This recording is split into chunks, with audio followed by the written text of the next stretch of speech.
आज की वीडियो में हम जानेंगे हिंदी ज्ञान संधियाँ। वैसे तो हिंदी में संधियाँ बहुत सरल चैप्टर है, लेकिन हम फिर भी इनको हल नहीं कर पाते हैं क्योंकि अच्छी प्रिपरेशन न होने के कारण हम इनको हल नहीं कर पाते हैं। तो हम देखते हैं कि संधियों को हल करने का सबसे सरल तरीका क्या होता है। इस वीडियो में हम जानेंगे संधियाँ।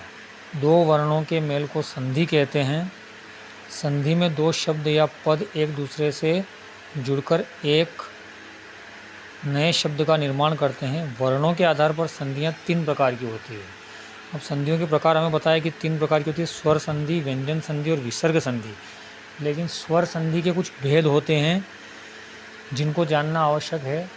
ये बड़ी बड़ी परीक्षाओं में इसके प्रश्न पूछे जाते हैं, लेकिन फिर वही बात आ जाती है कि प्रिपरेशन ना होने के कारण हम इसको अच्छे से नहीं कर पाते हैं। जैसे स्वर संधि, दो स्वरों के मिलने से जो विकार या रूप परिवर्तन होता है उसे स्वर संधि कहते हैं। यहाँ तक तो हम समझते हैं कि दो स्वरों के मिलने से जो विकार या रूप परिवर्तन होता है उसे हम स्वर संधि कहते हैं। अब स्वर संधि के 5 भेद होते हैं। स्वर संधि के कितने भेद होते हैं? 5 भेद होते हैं। सबसे पहला भेद है इसमें दीर्घ स्वर संधि। अब दीर्घ स्वर संधि को हम देखेंगे। दो सजाती अथवा स्वर्ण स्वर जैसे अ आ मिलकर दीर्घ स्वर के रूप में परिवर्तित होते हैं। यानी कि अ आ मिलकर आ, बड़ा आ बन जाता है। ऐसी संधि को दीर्घ स्वर संधि कहते हैं। यदि अ आ ई उ तथा ऋषि के बाद ही ह्रस्व या दीर्घ स्वर जुड़ता है तो दोनों मिलकर आ ई उ या ऋषि के रूप में सामने आते हैं। अब इसका उदाहरण से हम इसको अच्छी प्रकार समझ सकते हैं। इसके कुछ उदाहरण देखते हैं अपन। जैसे अन्न प्लस अभाव तो बराबर बन गया अन्नाभाव। अब इसमें अपन देखते हैं, जब अन्न बोलते हैं तो अ आ रहा है लास्ट में, और फिर अभाव में अ यहाँ जुड़ रहा है, तो ये अ प्लस अ का क्या बन गया? ये आ की मात्रा लग गई यहाँ पे, अन्नाभाव बन गया। वैसे जैसे देव धन आलय, जैसे देव अ आ रहा है और अ के साथ जुड़ रहा है आ, तो ये वापस आ की मात्रा बन गई, तो देवालय बन गया। अ प्लस आ बराबर आ। उसी प्रकार जैसे रवि, ई आ रहा है लास्ट में और ई से ई जुड़ रहा है, तो ये बड़ा ई बन गया रविंद्र। रवि प्लस इंद्र बराबर रविंद्र। उसी प्रकार जैसे भानु, यहाँ पर छोटा ऊ है और इससे फिर वापस छोटा ऊ मिल रहा है, तो भानु प्लस उदय, ये बन गया बड़ा ऊ भानु उदय।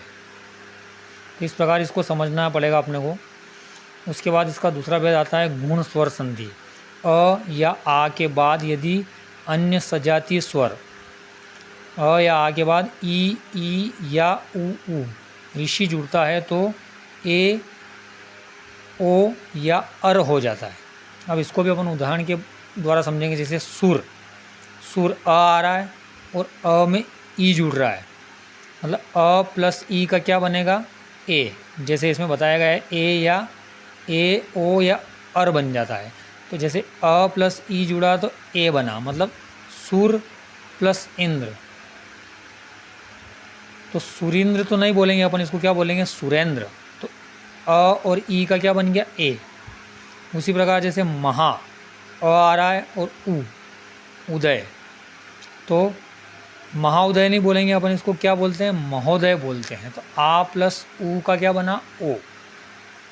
उसी प्रकार जैसे देव धन ईश, तो क्या बनेगा? देवेश। अ प्लस ई मतलब ए बन गया वापस।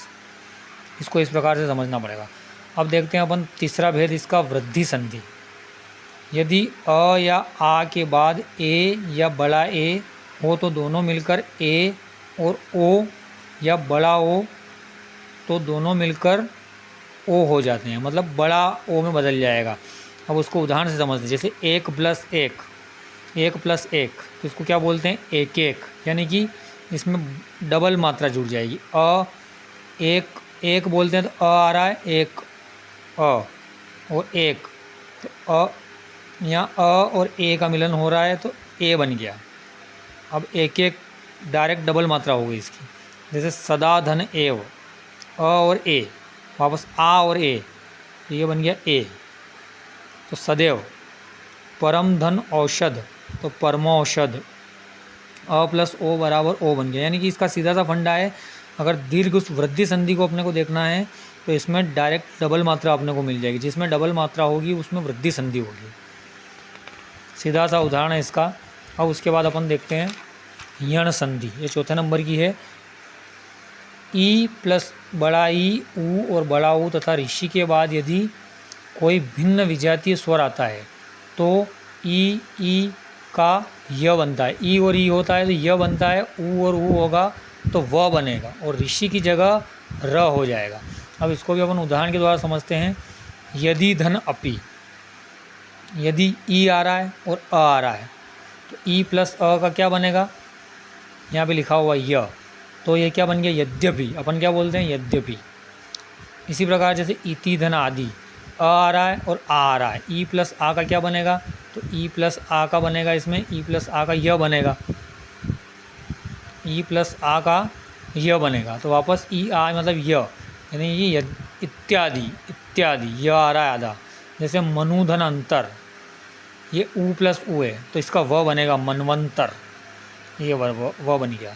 जैसे मात्र धन आनंद, तो मात्रानंद मतलब आधा र आ रहा है तो ऋषि और आ मिल रहा है इसमें, ये ऋषि वाला है, ये ऋषि का इसमें दिया है ना, ऋषि का, ऋषि की जगह र हो जाता है, मतलब जहाँ ऋषि आता है वहाँ र हो जाता है। तो इसको उदाहरण के द्वारा अपन अच्छी तरह से समझ सकते हैं। अब इसका पांचवा भेद आता है अयादि संधि।